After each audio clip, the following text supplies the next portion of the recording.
Watch everything just miraculously start to make sense from now until the end of December. There's a couple different transits that are going into this. Right now, being in the moon cycle of Sagittarius, that's ruled by the new moon in Sagittarius, started on December 1st. We have a new moon in Capricorn on the 30th. First time we're going to have a new moon in Capricorn in 17 years where there's no Pluto. It's going to be very different. Capricorn season, same thing. That starts on December 21st. We're also in a Jupiter retrograde right now. So I want to talk a little bit more about that transit specifically because I feel like I have been yapping nonstop about Pluto moving out of Capricorn. So we're going to look at Jupiter. Because it's actually kind of a conductor and it's the ruler of Sagittarius. That's the season we're in. That's the moon cycle we're in. So it will be beneficial to understand the energy of it, you know? Jupiter, when it's in retrograde, it requires us to return to our origins. Jupiter's about expansion, and it has a lot to do with seeds. Magic of seeds. When you're offered a seed, how does it grow? How do you nurture it? Yes, it has a lot to do with like targets and aiming and purpose and things like that. That's normally what we would associate it with. However, one of the magics of Sagittarius is also seed work. It represents the husband in astrology for a reason, okay? It is what it is. So with Jupiter retrograde, we're being asked to go back and look at origin points of our stories. It's ruled right now by Mercury because it's in Gemini. Our stories that we would share with people, our stories that we would care about, our stories that had us end up here. And because of the shifts with Pluto moving out of Capricorn, we are seeing a really, really, really, really long-term picture of that 16, 17-year mark, where now we finally, it's like, we're not in the underworld of it anymore. We've arrived sort of at a destination. Because Jupiter retrograde also is like, we're not quite there yet, but we have to look back to be able to keep going. Also, Mars is retrograde right now, and that's another masculine archetype, especially I mentioned earlier, Jupiter is like considered the husband. Mars is also about those relationships. Oh my goodness. Please ignore that. What the heck?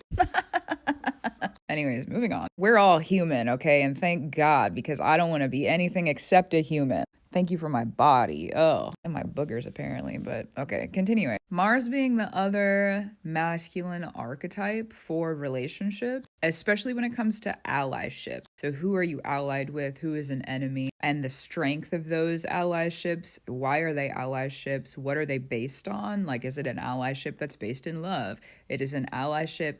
Is it based in something more like, I don't know, logical, rhetorical, like money or business or finances? Sometimes that's applicable. So it's like, why are we allying with the people that we're allying with? That's Mars. So we have two masculine archetypes who have taken a back seat. They're in retrograde, okay? So they're sitting, they're resting, they're recovering, they're looking backwards. Mars is also the other ruler of Scorpio, and Pluto is the ruler of Scorpio. So we have the allyships that have helped us relate our stories or form our stories over the previous several years, especially since like 2020, but then also since that 2008 mark when Pluto entered Capricorn, very applicable. And I say 2020 because that's when the South Node started to be affected by Scorpio energy. As 2021 is when it entered it, but the nodes and the eclipses, they blend together no matter kind of what the lunar nodes are in, they shift in and out. Okay, so plus look at the world start to be in an era of sort of destruction stuff during 2020. Okay, so clock it, lock it, put it in your pocket. Let's keep walking and talking. So with those origin points being looked at right now in these masculine archetypes within astrology, having this moment of rest and sitting and recovering and healing and digesting, that means we're in a great position to sit and receive. And on top of that, Venus is in Aquarius, which is where Pluto has transitioned into. Now, Venus in Aquarius, Pluto not being necessarily involved, just like as its position there, it's about receiving things that are different. What has been done differently? So you may be seeing how your story stands out. What have you done within your story that's different maybe than other people or the people that have come before you or the lineages that you come from? What about your story is different in the sense of like if you've made it to a position or made it to a point in the story where you can say like, I have made it. There is a destination I have arrived at and I made it here differently than other people who have taken a similar path as me. That's a part of that Venus. And because it's also in Aquarius, it's the reception of the air, and Aquarius is like big air. It's the air on the edge of Earth's atmosphere. It's the air that carries the clouds and the storms. It's the big air, okay? Do I say that? The giant air. If you're someone who has giants in their practice, that could also be applicable. But if not, if it doesn't resonate, then don't sit with it. But I personally, giants are a part of what I work with in my personal space. So in regards to how you practice, that could be a verbiage that is applicable. Yes. The giants. It's big air. So there's stories from way out there. It's like also like predetermined destinies. Like, who did you sign up to be before you got here?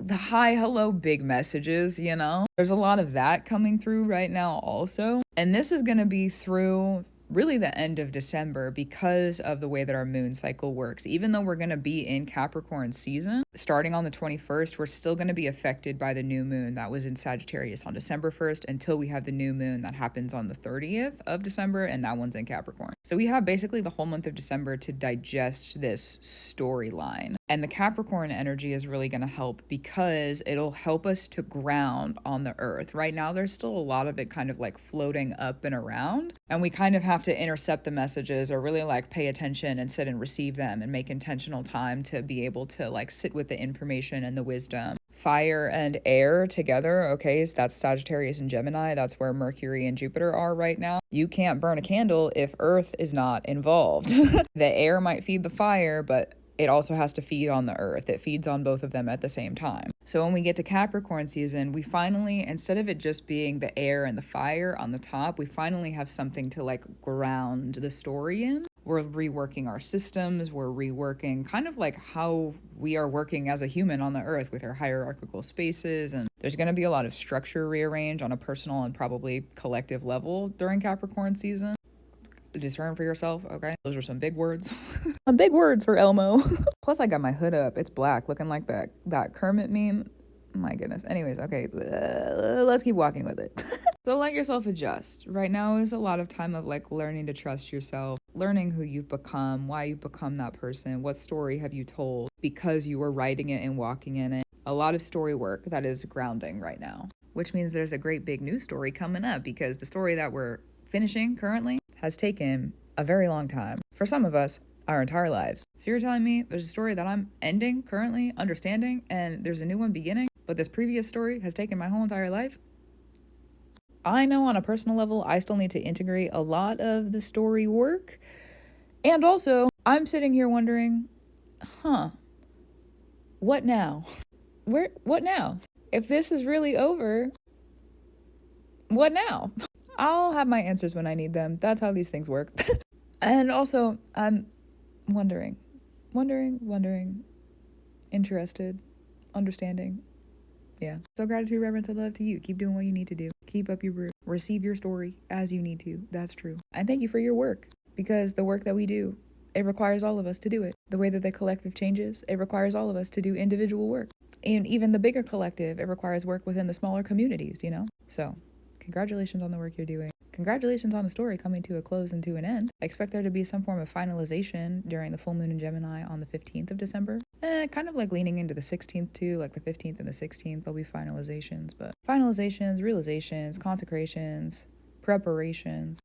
More on the preparation part another time, but also very applicable. Okay, so that's what it is. I already said it, but I'm going to say it again. Gratitude, reverence, and love to you, and I'll talk to you soon.